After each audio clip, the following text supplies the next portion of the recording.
Now, we have looked at examples where we just had to rewrite our equation and go ahead and use the elimination method to solve them. In these couple examples that I want to look at, in these we will actually see that you will have to multiply each side or one or the both of your equations to come up with the same to come up with the opposites for your coefficients here. Now, again, remember, they have to be opposites for us to be able to eliminate them.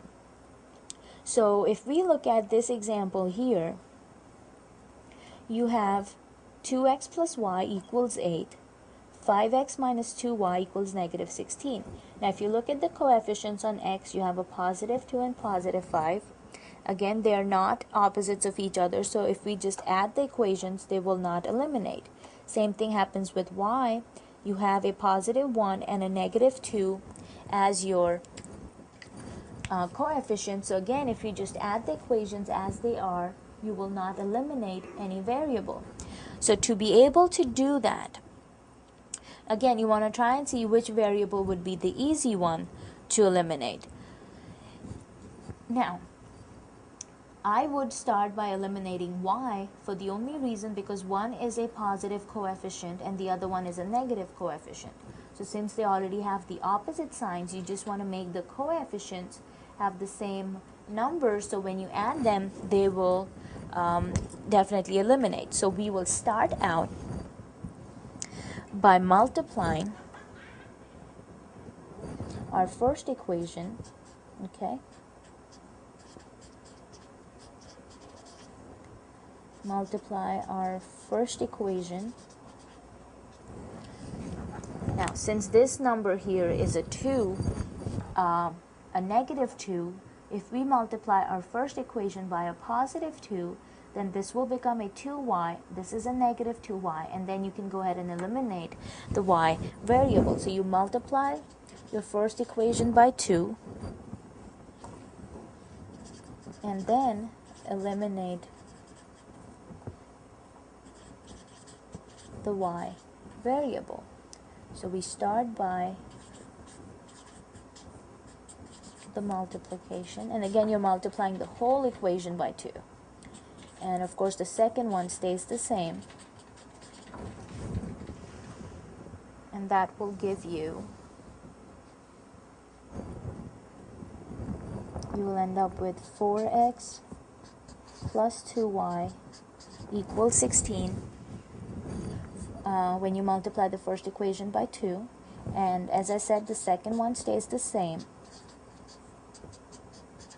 And now you will see when we go ahead and add these two equations together, the x's will give you 9x plus 2y, negative 2y cancel out, and plus 16 minus 16 cancel out, leaving you with 0.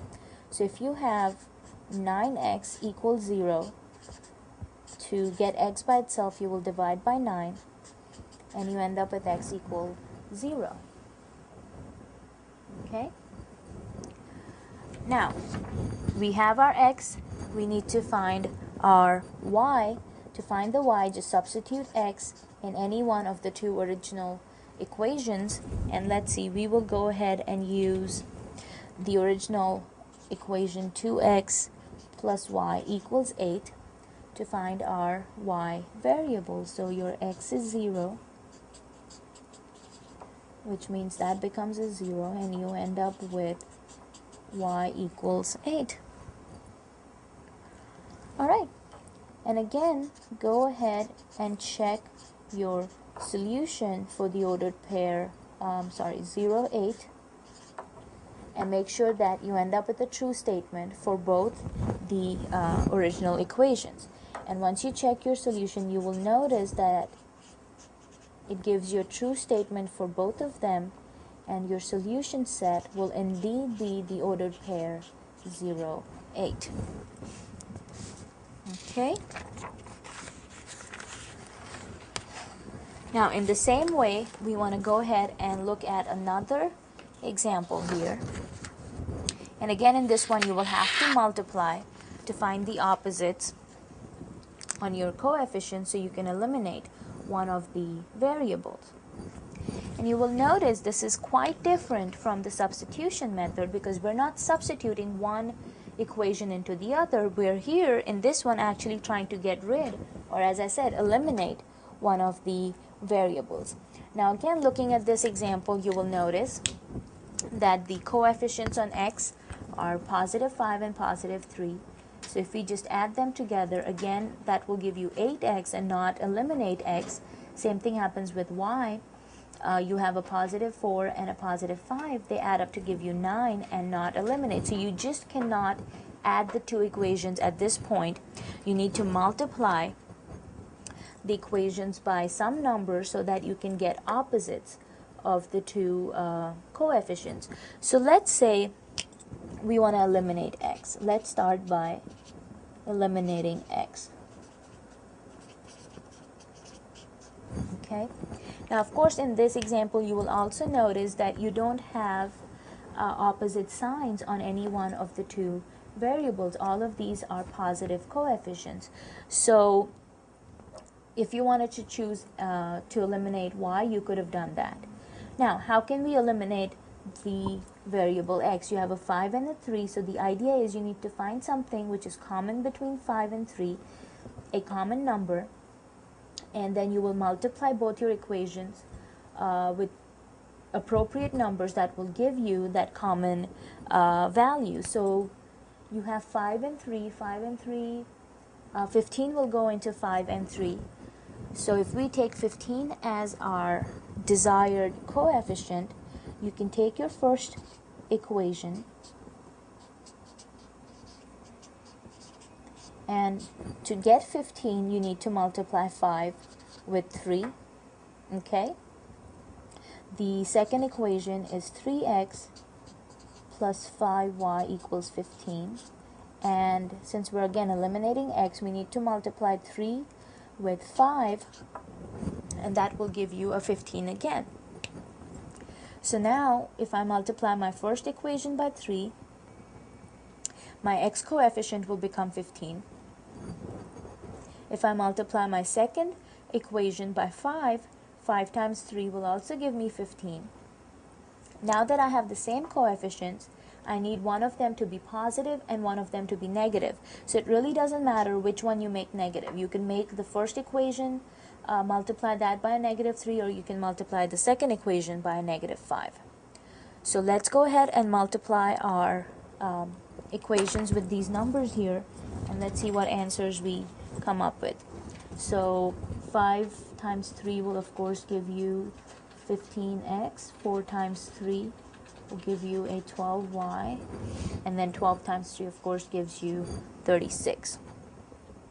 Same thing for the second one. Negative 5 times 3 will give you a negative 15x. Negative 5 times 5 gives you a negative 25y.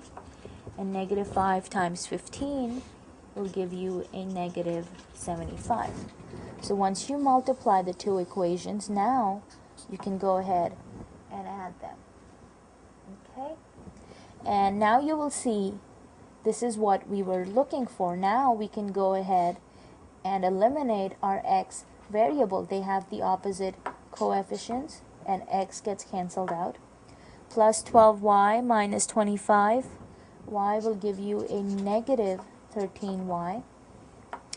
36 and a negative 75 gives you a negative 39. Okay, so go ahead and add your other parts, and now you will see we need to get y by itself, which means divide both sides by a negative 13, and you will end up with y equals, the two negatives become positive, and 13 will go into 39 3 times, and you end up with y equals a positive 3. Now that you have your y variable, you can go ahead and find your x. Okay, so again, to find your x, use any one of the two original equations, and in this case I will use 5x plus 4y equals 12, and we will go ahead and substitute our y as 3